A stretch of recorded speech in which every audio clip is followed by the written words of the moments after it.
بسم اللہ الرحمن الرحیم یا الہی انت ربی ذو الجلال والاکرام۔ قسط نمبر 19 بلا ساغون کی سمنتاش 1019 عیسوی 410 ہجری۔ سلطان محمود غزنوی ہندوستان میں متھرا سے قنوج تک کو تحقیق کر کے غزنی میں داخل ہوا۔ اس کی سلطنت میں پہلے ہی اطلاع مل چکی تھی کہ سلطان کئی ایک راجوں مہاراجوں سے ہتھیار ڈلوا کر واپس آ رہا ہے۔ لوگ اپنے فاتح سلطان کے راستے میں جمع ہو گئے تھے۔ وہ نعرے لگا رہے تھے، فوج نعرے لگا رہی تھی، عورتیں دور کھڑی اپنی فوج کی بلائیں لے رہی تھیں۔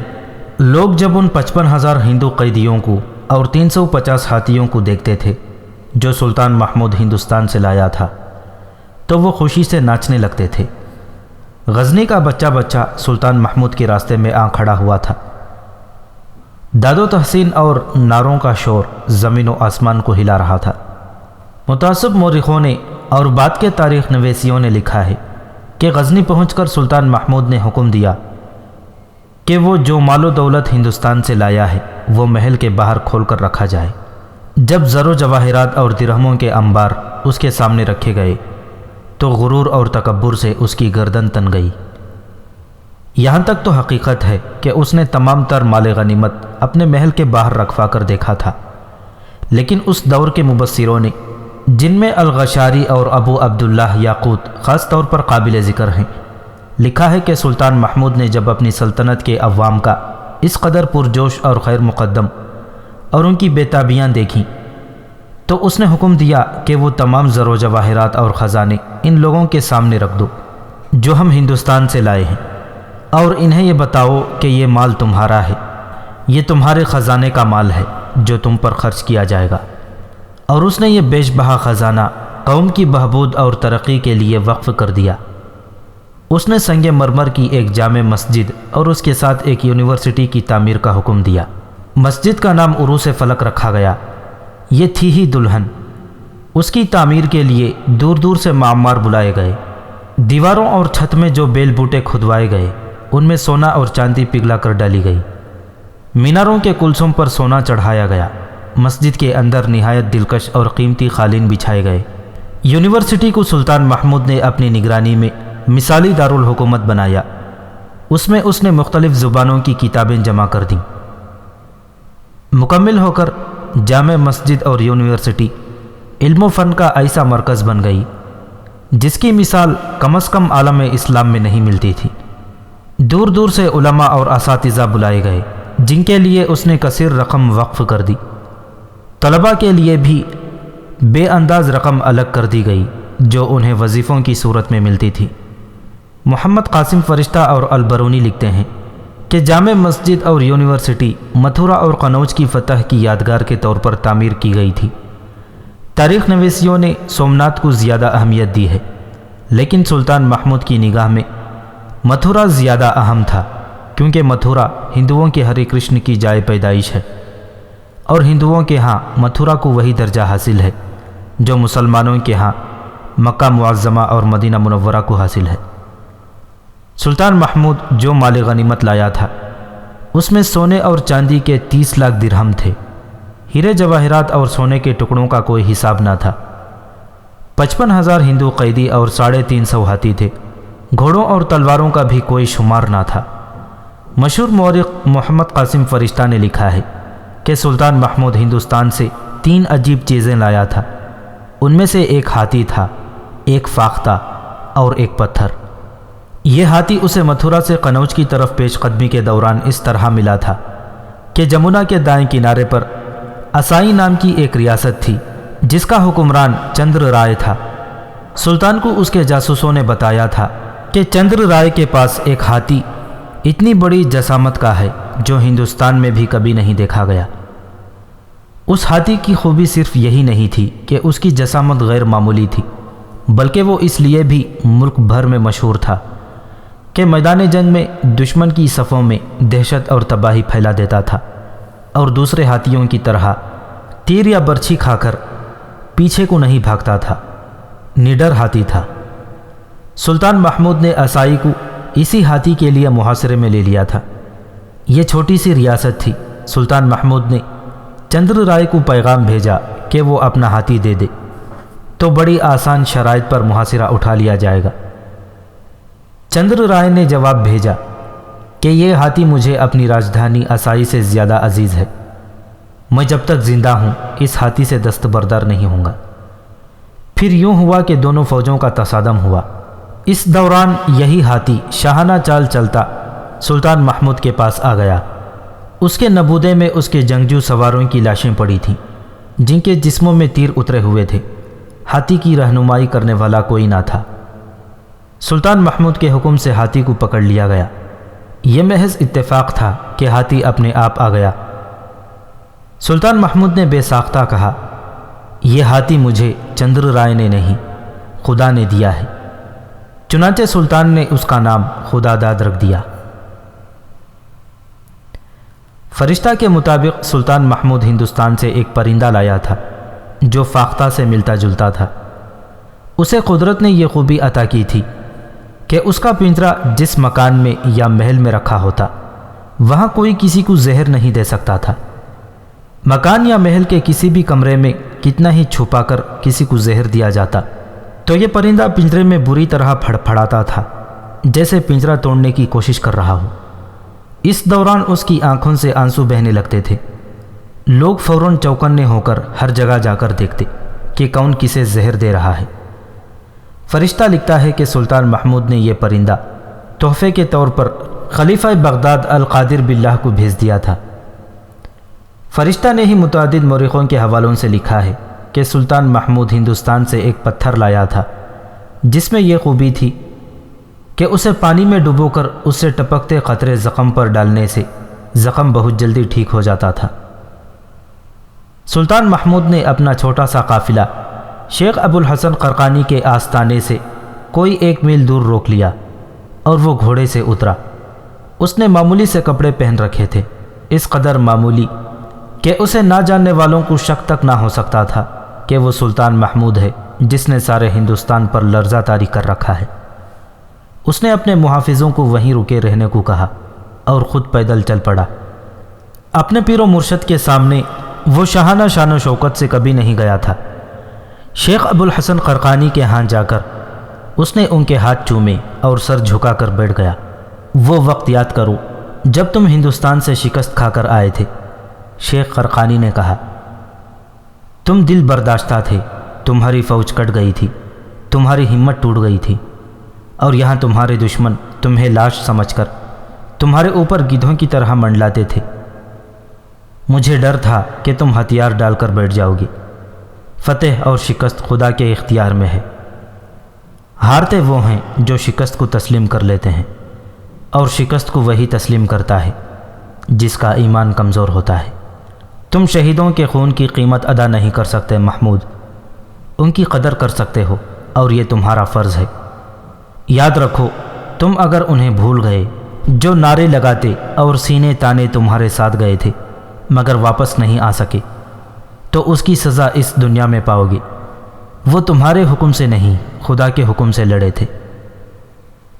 میں نے ان کی یاد میں ایک جامع مسجد اور ایک دارالحکومت کی تعمیر کا حکم دے دیا ہے، سلطان محمود نے کہا، اور ان کی یادگار کے طور پر مینار بھی تعمیر کروا رہا ہوں۔ شہیدوں کے بچوں کو دارالعلوم میں مفت تعلیم اور وظیفہ ملا کرے گا۔ اور غور سے سنو محمود، شیخ ابو الحسن قرقانی نے کہا، غزنی کے لوگوں نے تمہارا استقبال اس طرح کیا ہے جیسے تم آسمان سے اترے ہو۔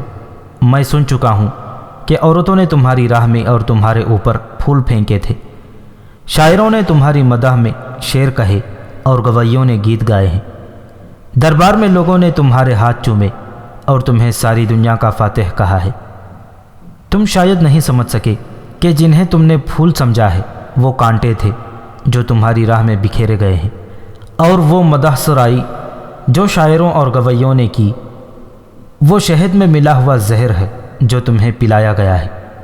اگر آج تمہارا تختہ الٹ جائے تو یہی لوگ نعرے لگائیں گے کہ محمود اسی قابل تھا۔ اس میں سلطان بننے کی اہلیت نہیں تھی، وہ پھر اس کے گن گائیں گے جو تمہارے تخت پر بیٹھا ہوگا۔ خوشامدی درباری تخت و تاج کی دمک ہوتے ہیں، وہ دشمن سے زیادہ خطرناک ہوتے ہیں۔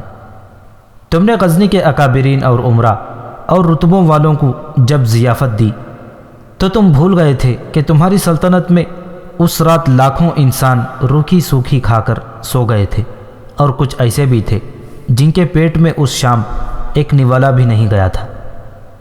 خوشامدیوں نے تمہیں یہ تاثر دیا تھا کہ رعایا خوشحال ہے اور وہ تمہارے گیت گا رہی ہے۔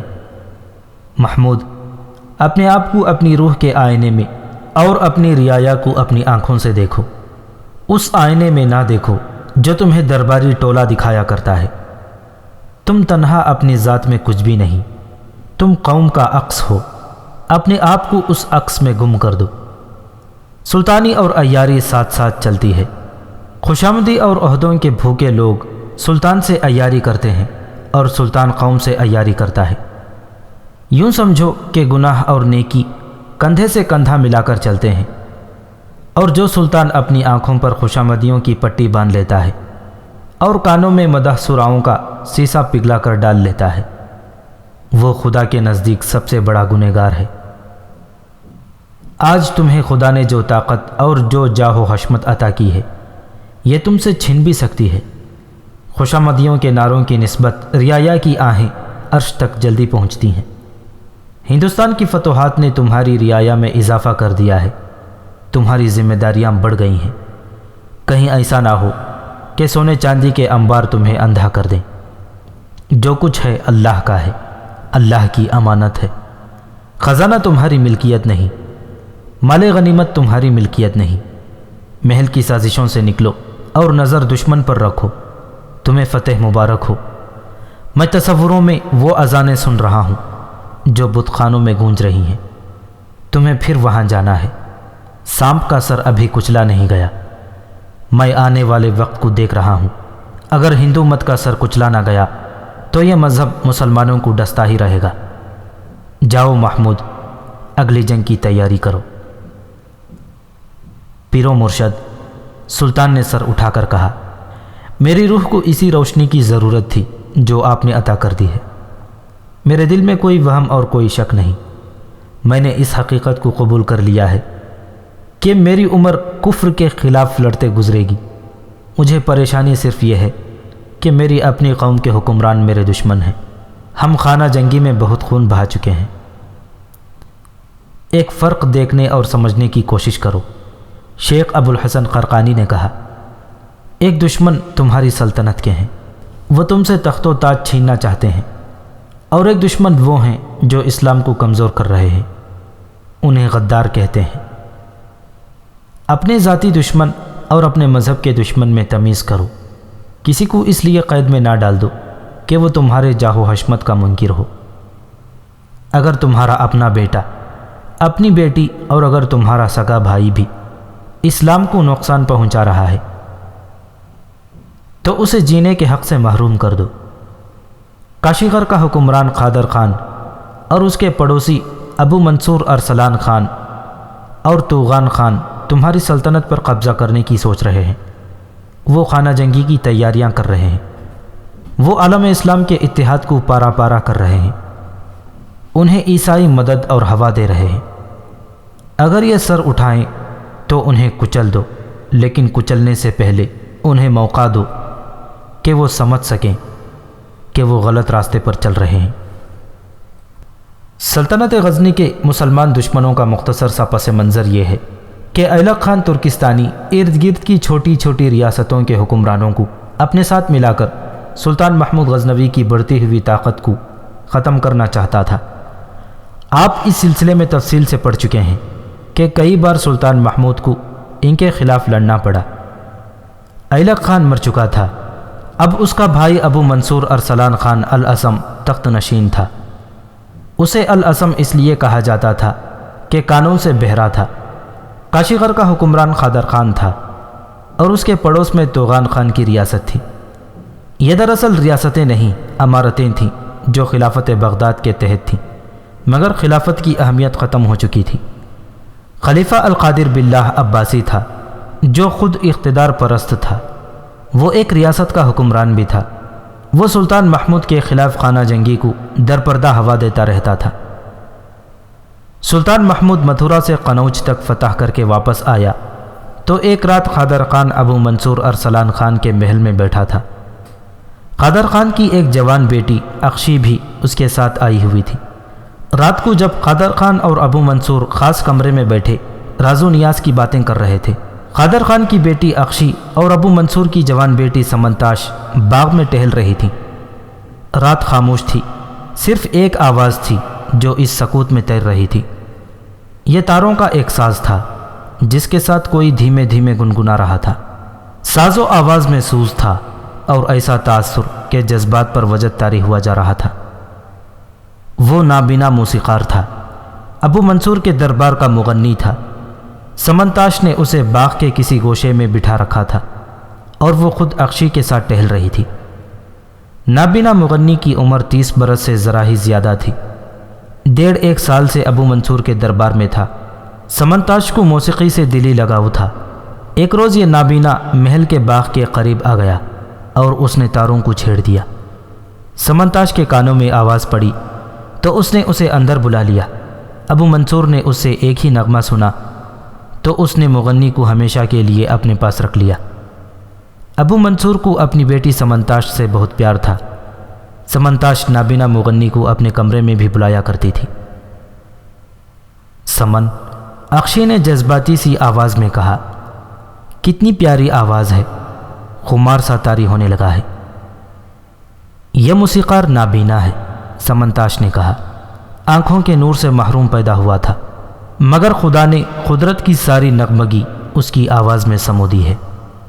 ابا اجازت نہیں دیں گے، میں اس مغنی کو سلطان محمود کے دربار میں لے جانا چاہتی ہوں۔ وہ کیوں؟ اخشی نے رک کر پوچھا۔ سلطان محمود کے دربار میں کیوں؟ تمہارا اس کے ساتھ کیا تعلق ہے؟ جو ایک مسلمان کا ایک مسلمان کے ساتھ ہوتا ہے، سمنتاش نے کہا۔ میں اس نابینا موسیقار کے ساز اور اس کی آواز سے سلطان محمود کی عقیدت کا اظہار کرنا چاہتی ہوں۔ تم نے سنا نہیں وہ ہندوستان میں کتنے بت خانے توڑ آیا ہے اور کتنے مہاراجوں سے ہتھیار ڈلوا آیا ہے؟ اس کی تمہیں کیا خوشی ہے؟ اخشی نے پوچھا۔ سلطان محمود ہمارے اور تمہارے خاندان کا دشمن ہے۔ وہ جو ہاتھی، گھوڑے اور جنگی قیدی اور اسلحہ لایا ہے وہ سب ہمارے خلاف استعمال ہوگا۔ تم شاید اپنے خاندان کی تاریخ سے واقف نہیں ہو۔ میں اپنے خاندان کی تاریخ سے واقف ہوں، اسی لیے سلطان محمود کی معتقد ہوں، سمنتاش نے کہا۔ وہ ہمارا دشمن نہیں بلکہ ہم دونوں کے خاندان اس کے دشمن ہیں۔ وہ اسلام کا علم بردار ہے، بت شکن ہے۔ تم شاید نہیں جانتی کہ اس نے ہندوستان میں کتنے مہاراجوں کو شکست دی ہے، لیکن وہاں حکومت کرنے کے لیے تخت پر نہیں جا بیٹھا۔ اس کی وجہ یہ ہے سمن کہ وہ زر و جواہرات اور مال و دولت کی خاطر ہندوستان جاتا ہے۔ اخشی نے بڑے پیار سے کہا۔ اب کہ وہ درہموں کے زر و جواہرات اور ہیروں کے ہاتھی لاد کر لایا ہے، اس نے بے بہا مال غنیمت اپنی فوج میں تقسیم کر دیا ہے۔ وہ ہمیں اپنا غلام بنانے کی تیاری کر رہا ہے۔ میں تو اس کی لونڈی بننے کو تیار ہوں، سمنتاش نے کہا۔ تم میں خاندانی غیرت نہیں، اخشی نے کہا۔ تم ایلک خان کی بھتیجی ہو جو سلطان محمود کے خلاف لڑتا رہا ہے۔ تمہیں ابا نے کچھ نہیں بتایا؟ چچا ایلک خان سلطان محمود کے خلاف لڑتا رہا ہے اور ہر میدان میں شکست کھا کر بھاگتا رہا ہے، سمنتاش نے کہا۔ مجھے میرے ابا کیا بتا سکتے ہیں؟ وہ بہرے ہیں، ان کے کانوں میں حق کی آواز نہیں پہنچتی۔ وہ اسی کو سچ سمجھتے ہیں جو ان کے کانوں میں ڈالا جاتا ہے۔ کیا تم اپنے باپ کو احمق سمجھتی ہو سمن؟ اخشی نے کہا۔ معلوم ہوتا ہے خدا نے تمہیں عقل اور غیرت کی جگہ بھی حسن ہی دے دیا ہے۔ کم از کم غزنی اور خراسان میں تم جیسی خوبصورت لڑکی کوئی نہیں ہوگی، لیکن تم عقل سے عاری ہو۔ مگر میرے اتالق عقل سے عاری نہیں، سمنتاش نے کہا۔ تم نے میرے سفید ریش عمر رسیدہ اتالق کو دیکھا ہے، وہ علم اور تجربے کا سمندر ہیں۔ وہ مجھے میرے خاندان کی تاریخ سنا چکے ہیں۔ انہوں نے میرے ابا کے متعلق کہا تھا کہ ان میں تدبر نہیں۔ میں نے کہا تھا کہ ان کی مجبوری ہے کہ وہ بہرے ہیں، سن نہیں سکتے۔ عطالیق نے کہا کہ جو کوئی تخت پر بیٹھ کر سر پر تاج رکھ لیتا ہے وہ بہرا ہو جاتا ہے، وہ سمجھتا ہے کہ سن رہا ہے، مگر سچ اور حق بات کے لیے اس کے کان بند ہو جاتے ہیں۔ وہ سمجھتا ہے کہ وہ دیکھ سکتا ہے مگر اسے حقیقت نظر نہیں آتی۔ وہ سمجھتا ہے کہ اس کا دماغ سوچ رہا ہے مگر دماغ پر کسی اور کا آصف سوار ہوتا ہے۔ اخشی، میرے عطالیق نے کہا تھا کہ تمہارے باپ کا بڑا بھائی ایلق خان بہرا نہیں تھا، خدا نے اسے عقل و دانش سے نوازا تھا، مگر اس نے اپنے دماغ پر غزنی کو فتح کرنے اور سلطان محمود کو قید یا قتل کرنے کا بھوت سوار کر لیا۔ اس کے جو کان سن سکتے تھے وہ بند ہو گئے، آنکھیں جو دیکھ سکتی تھیں اندھی ہو گئیں، اور عقل پر سلطانی کی ہوس کا پردہ پڑ گیا۔ ایسے حکمران کو جھوٹ بولنے پڑتے ہیں۔ تمہارے چچا ایلق خان نے بھی اپنی رعایا سے جھوٹ بولے، اپنے دوستوں سے جھوٹ بولے، مسجدوں میں جھوٹ بولے، قرآن ہاتھ میں لے کر جھوٹ بولے، اپنی فوج کو اور اپنی رعایا سے کہا کہ سلطان محمود لٹیرا ہے اور وہ اپنی سلطنت کو وسیع کر رہا ہے۔ ایلق خان نے جھوٹی غیرت کی قسمیں کھائیں اور اپنی فوج کو بھڑکا کر بھائی بھائی سے لڑا دیا۔ اسلام کی عسکری قوت کمزور ہو گئی اور کفار کے ہاتھ مضبوط ہو گئے۔ میرے عطالیق نے مجھے بتایا کہ سلطان محمود اگر سلطنت کی وسعت کی خواہش رکھتا تو اس کے پاس اتنی فوج ہے کہ وہ ان چھوٹے چھوٹے حکمرانوں اور ترکستان کے قوانین کو اپنا مطیع بنا چکا ہوتا، لیکن اس کی نظر کچھ اور دیکھ رہی ہے، اس کا جنون کچھ اور ہے۔ محمد بن قاسم نے ہندوستان میں جو اسلام پھیلایا تھا اس پر ہندو مت کے سائے پڑ گئے ہیں۔ سلطان محمود کو خواب میں بشارت ہوئی تھی کہ ہندوستان میں اسلام کی ٹمٹماتی ہوئی شمع کو روشن کرے۔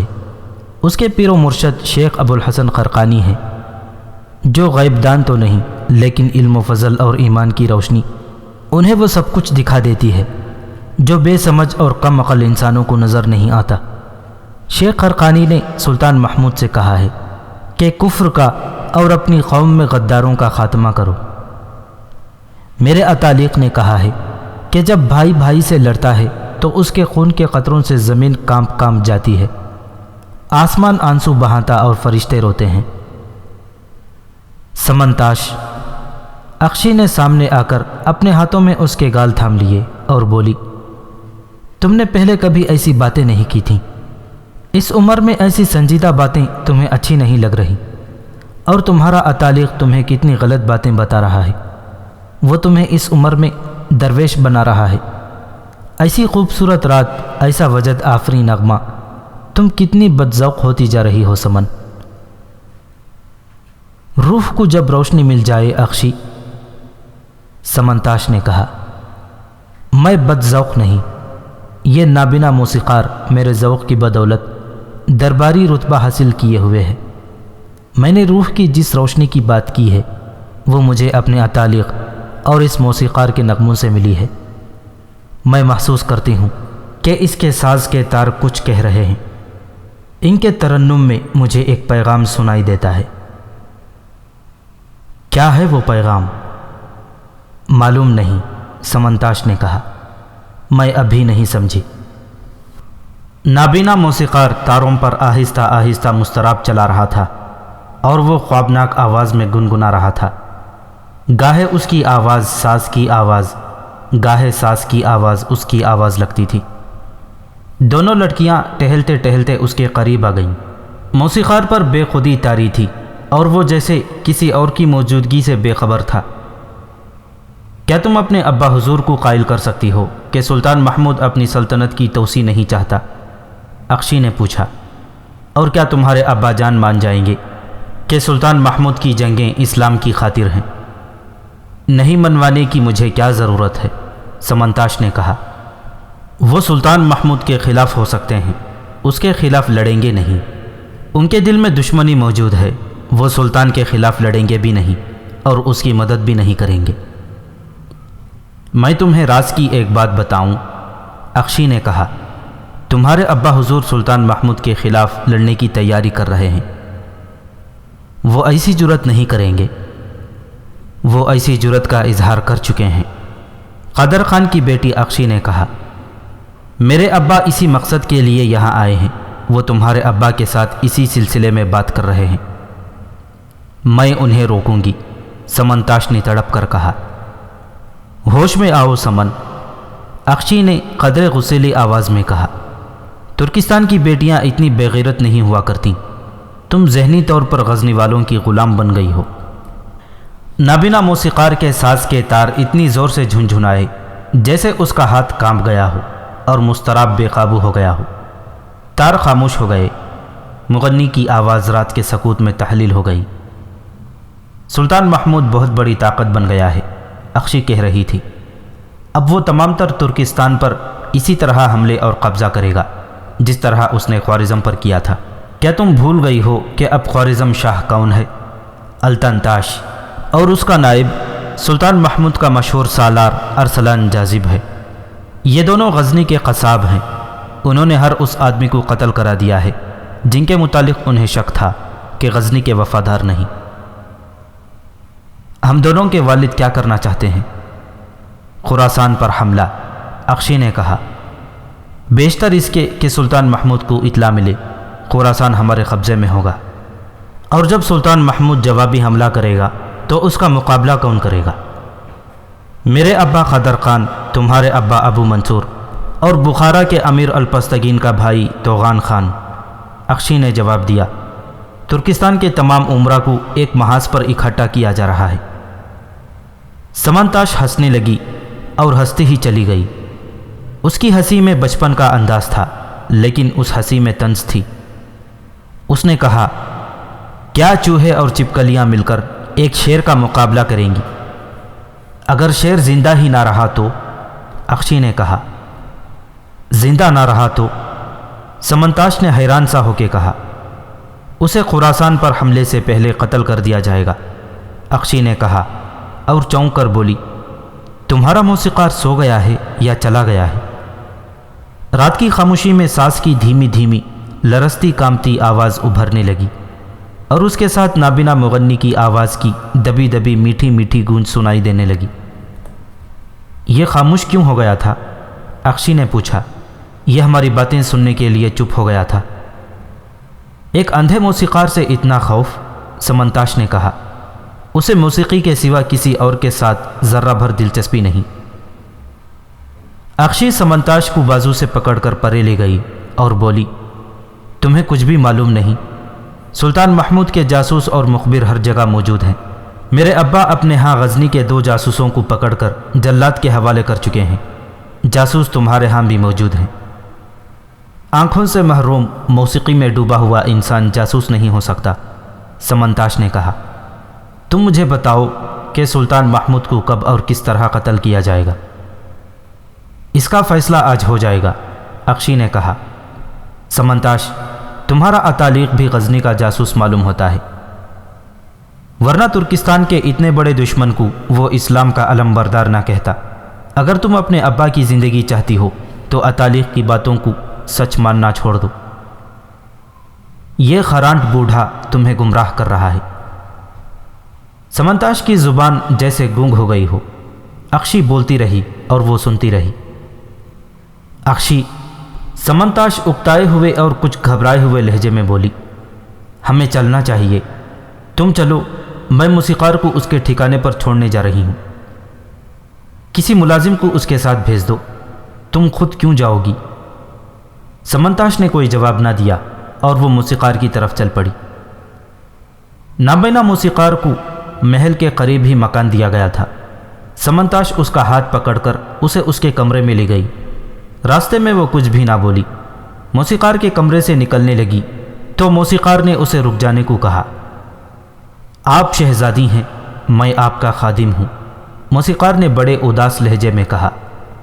ایک بات کہوں تو برا نہ ماننا شہزادی، مجھے یہاں سے چلے جانا چاہیے۔ کیوں؟ خان قادر خان کی شہزادی نے مجھے جاسوس کہا ہے، موسیقار نے کہا۔ کہتی تھی کہ میں آپ دونوں کی باتیں سننے کے لیے خاموش ہو گیا تھا۔ سمن شہزادی، مجھے بادشاہوں اور سلطانوں کے ساتھ کوئی دلچسپی نہیں۔ میرے لیے دنیا کبھی نہ ختم ہونے والی تاریکی اور آوازیں ہیں، اسے میں اپنے نغموں سے روشن رکھتا ہوں۔ نہیں، سمنتاش نے کہا، اس نے تمہیں جاسوس نہیں بلکہ یہ کہا تھا کہ دھیمے سروں میں بجتے بجتے تمہارے ساز کے تار بڑی زور سے جھنجھنائے تھے اور تم خاموش ہو گئے تھے۔ اسے شک ہوا تھا کہ تم ہماری باتیں سننے کے لیے چپ ہو گئے تھے۔ قادر خان کی شہزادی کے منہ سے سلطان محمود کے قتل کی بات نکلی تو میرا ہاتھ کام گیا اور مضطرب بے قابو ہو کر تاروں کو جا لگا، نابینا مغنی نے کہا، اور میری زبان کام کر خاموش ہو گئی۔ اگر سلطان محمود قتل ہو جائے تو کیا قیامت آ جائے گی؟ سمنتاش نے پوچھا۔ سلطان ہو یا سپاہی، کسی کو قتل نہیں ہونا چاہیے، مغنی نے کہا، اور میں جانتا ہوں کہ آپ سلطان محمود کو پسند کرتی ہیں۔ اگر وہ قتل ہو جائے تو مجھ پر وہی قیامت آئے گی جو آپ پر ٹوٹے گی۔ آپ کی طرح میں بھی سلطان محمود کو اسلام کا علم بردار اور قوم کا پاسبان سمجھتا ہوں، لیکن یہاں کسی کے ساتھ اس کے حق میں کوئی بات نہ کرنا، سمنتاش نے کہا۔ اسے کون قتل کرے گا؟ موسیقار نے پوچھا۔ اسے کب قتل کیا جائے گا؟ میں ابھی ان سوالوں کے جواب نہیں دے سکتی، تم اب آرام کر لو۔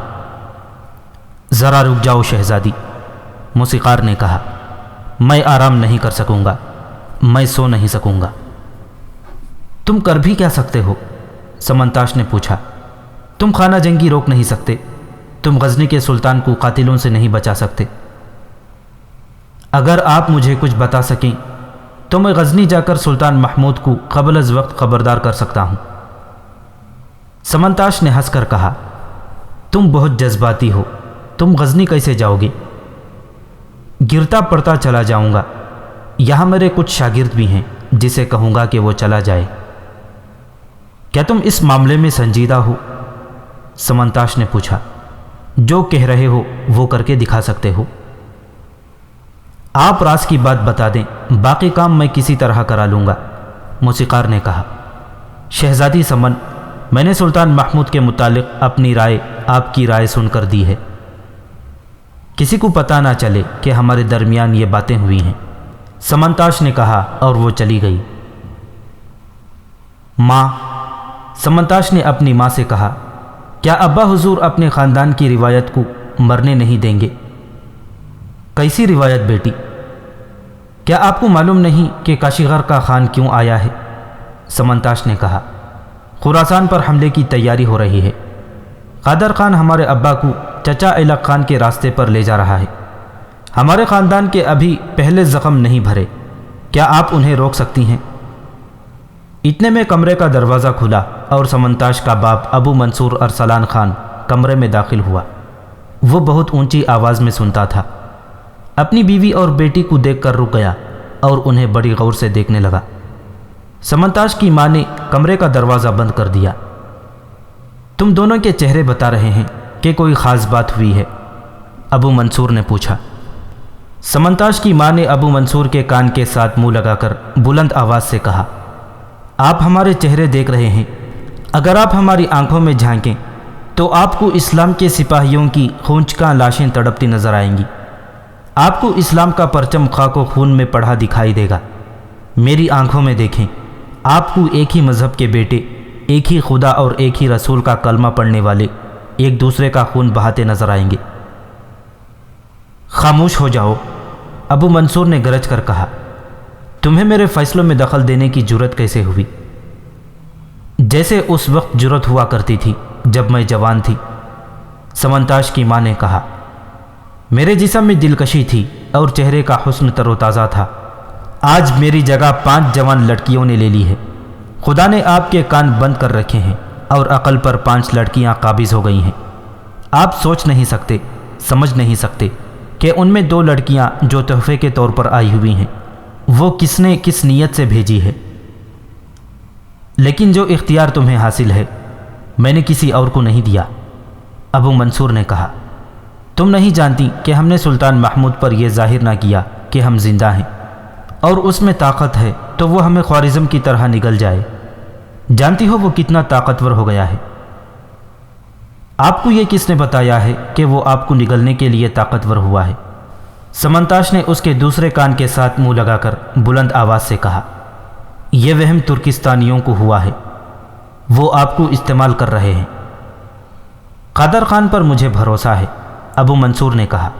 میں اس کی بات رد نہیں کر سکتا کیونکہ وہ اپنی جوان بیٹی ساتھ لایا ہے، اس کی بیوی نے کہا، اور یہ لڑکی جس طرح آپ کے ساتھ لگی بیٹھی تھی اور جس ناز و انداز سے آپ کے ساتھ باتیں کر رہی تھی وہ میں دیکھ رہی تھی۔ کیا آپ ایک لڑکی کی خاطر اپنی فوج کو غزنی والوں سے ذبح کرا دیں گے؟ خانہ جنگی سے آپ نے پہلے کیا حاصل کیا ہے؟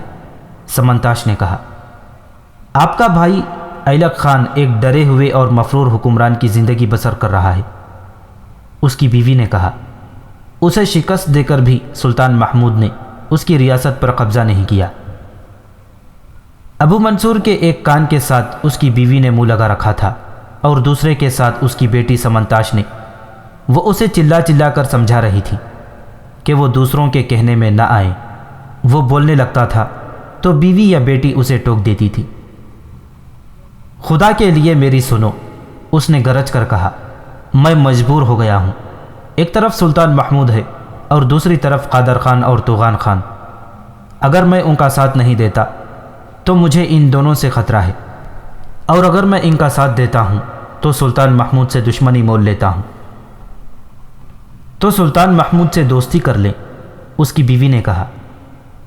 میں خاندانی دشمنی کو دوستی میں نہیں بدل سکتا، ابو منصور نے بھڑک کر کہا۔ میں سلطان محمود سے اپنے خاندان کی بے عزتی کا انتقام لوں گا، اور اب میں کس طرح پیچھے ہٹ سکتا ہوں؟ ہم نے فیصلہ کر لیا ہے، منصوبہ طے ہو چکا ہے، جس میں سلطان محمود کا قتل بھی شامل ہے، سمنتاش نے طنزیہ کہا۔ ماں بیٹی نے ایک دوسرے کی طرف دیکھا اور سمنتاش نے دھیمی سی آواز میں ماں سے کہا، اپنا رویہ بدل لو اور ان سے معلوم کرو کہ ان کا منصوبہ کیا ہے۔ ابو منصور غصے سے پھنکار رہا تھا۔ اگر آپ نے منصوبہ بھی تیار کر لیا ہے تو ہم آپ سے یہی کہیں گے کہ آپ پیچھے نہ ہٹیں، سمنتاش کی ماں نے کہا۔ ہم آپ کی حوصلہ افزائی کریں گی۔ آپ نے کیا فیصلہ کیا ہے؟ ہمیں بھی بتا دیں کہ ہم بھی منصوبے کی کامیابی کے لیے کچھ کریں۔ ابو منصور ارسلان کی باچھیں کھل گئیں اور اس نے خراسان پر اپنی، قادر خان کی اور توغان خان کی متحدہ فوج کے حملے اور سلطان محمود کے قتل کا منصوبہ پوری تفصیل سے سنا دیا۔ اگلی صبح قادر خان رخصت ہو رہا تھا۔ سمنتاش نے نابینا موسیقار کو اپنے کمرے میں بلا رکھا تھا۔ تم نے کہا تھا کہ میں تمہیں راز کی بات بتا دوں تو تم غزنی تک پہنچا سکتے ہو، سمنتاش نے کہا۔ مجھے یہ بتاؤ کہ میں تم پر اعتبار کس طرح کر سکتی ہوں، اور دوسرے یہ کہ غزنی پیغام لے کر کون جائے گا؟ میرے پاس ایسا کوئی طریقہ نہیں جس سے میں آپ کو یقین دلا سکوں کہ میں قابل اعتبار آدمی ہوں، نابینا مغنی نے کہا۔ اگر آپ کا ایمان وہی ہے جو میرا ہے تو آپ کو مجھ پر اعتبار کرنا چاہیے۔ آپ مجھ سے یہ نہ پوچھیں کہ غزنی کون جائے گا، ایک گھوڑے کا انتظام کریں اور گھوڑے کی باگ میرے ہاتھ میں دے دیں۔ میں آپ کی نظروں سے اوجھل ہو جاؤں گا، میں بہت دن غائب رہوں گا، پھر آپ کے پاس آ جاؤں گا۔ سمنتاش نے قرآن پاک اٹھایا اور چوم کر موسیقار کے ہاتھوں پر رکھ دیا۔ موسیقار نے بھی قرآن کو چوما۔ یہ قرآن پاک ہے، سمنتاش نے کہا۔ قسم کھاؤ کہ تم مجھے دھوکہ نہیں دو گے۔ نہیں شہزادی، موسیقار نے کہا، میں قسم نہیں کھاؤں گا۔ قسم کھا لینے سے کسی کی روح کا آئینہ شفاف نہیں ہو جایا کرتا۔ سب سے زیادہ اور بڑی قسمیں بے ایمان لوگ اور بددیانت آدمی کھایا کرتے ہیں۔ یہ قرآن پاک میرے ساتھ رہے گا، مجھے اس کی مدد کی ضرورت ہے۔ واپس آؤں گا تو آپ کو لوٹا دوں گا۔ آدمی کب بھیجا جائے؟ ابھی، سمنتاش نے کہا۔ تمہارا آدمی ابھی روانہ ہو سکتا ہے؟ ہاں، ہو سکتا ہے، نابینا مغنی نے کہا۔ آپ گھوڑا لائیں اور بتائیں کہ پیغام کیا ہے۔ تمہارے آدمی کو سلطان محمود کے پاس جانا ہے، سمنتاش نے کہا۔ اسے کہنا کہ قادر خان، توغان خان اور ابو منصور مل کر خراسان پر حملہ کرنے والے ہیں اور آپ کے قتل کا منصوبہ بھی تیار ہے۔ سلطان سے کہنا کہ آپ کو یقین نہیں آئے گا کہ ایک بیٹی اپنے باپ کے خلاف محاذ میں شامل ہو سکتی ہے، لیکن مجھے آپ پہلے اسلام کی بیٹی سمجھیں، اس کے بعد مجھے اپنی بیٹی سمجھیں، اور اس کے بعد میں اس باپ کی بیٹی ہوں جسے اپنے مذہب کے بجائے اپنا تخت و تاج پیارا ہے۔ سلطان سے کہنا کہ میں جانتی ہوں کہ یہ تینوں مل کر آپ کا کچھ نہیں بگاڑ سکتے، آپ انہیں ایک حلے میں صاف کر دیں گے، لیکن جو کچھ تو خون ہوگا اسے تصور میں لائیں۔ غزنی، خراسان، خوارزم، بلخ اور بخارا کی وہ مائیں جن کے جوان بیٹے آپس میں لڑ کر مارے گئے تھے، آج بھی اسی طرح روتی ہیں جس طرح اپنی بیٹیوں کی لاشیں دیکھ کر روتی ہیں۔ ان کی آہوں اور فریادوں سے زمین و آسمان کانپ رہے ہیں۔ غزنی کے سلطان سے کہنا کہ میرا باپ قادر خان اور توغان خان سے خائف ہے، آپ میرے باپ کو صلح اور دوستی کا پیغام بھیج کر اس کے دل سے یہ خوف نکال سکتے ہیں۔ مجھے اپنی بیٹی سمجھتے ہوئے فوجوں کو کٹ مرنے سے بچائیں، مجھے اپنے یتیم ہو جانے کا کوئی غم نہیں ہوگا، میری ماں کو بیوہ ہو جانے کا رنج نہیں ہوگا۔ غم اور رنج ہوگا تو یہ کہ جنہیں کفر کے خلاف جہاد میں شریک ہونا تھا وہ خانہ جنگی میں کٹ مرے اور کفر کے ہاتھ مضبوط ہوئے۔ کیا تم یہ ساری باتیں یاد رکھ سکو گے؟ جس طرح میں بتا رہی ہوں اسی طرح اس آدمی کو بتا سکو گے جو غزنی جائے گا؟ اسی طرح بتاؤں گا، نابینا موسیقار نے کہا، اور وہ سلطان محمود کو اسی طرح سنائے گا۔ نہیں، تم موسیقی میں ڈوبے ہوئے انسان میرے جذبات کی ترجمانی نہیں کر سکو گے۔ تم اپنی دنیا میں گم رہنے والے انسان اس دنیا کو نہیں جانتے جس میں انسان اپنی بادشاہی کی خاطر بے گناہ انسانوں کا خون بہا دیتا ہے اور رعایا پر مذہب کا جنون طاری کیے رکھتا ہے۔ سمن شہزادی، نابینا موسیقار نے کہا، الفاظ کے بھور سے باہر آؤ، مجھے بتاؤ کہ سلطان تک اور کیا پیغام پہنچانا ہے۔ میں سب کچھ سمجھتا ہوں اور میں سب کچھ سمجھا سکتا ہوں۔ تو چلے جاؤ، سمنتاش نے کہا۔ سلطان محمود سے کہنا کہ میرے باپ کو دوستی کا پیغام بھیجو اور اسے یقین دلاؤ کہ غزنی کی فوج اسے قادر خان اور توغان خان سے بچائے رکھے گی۔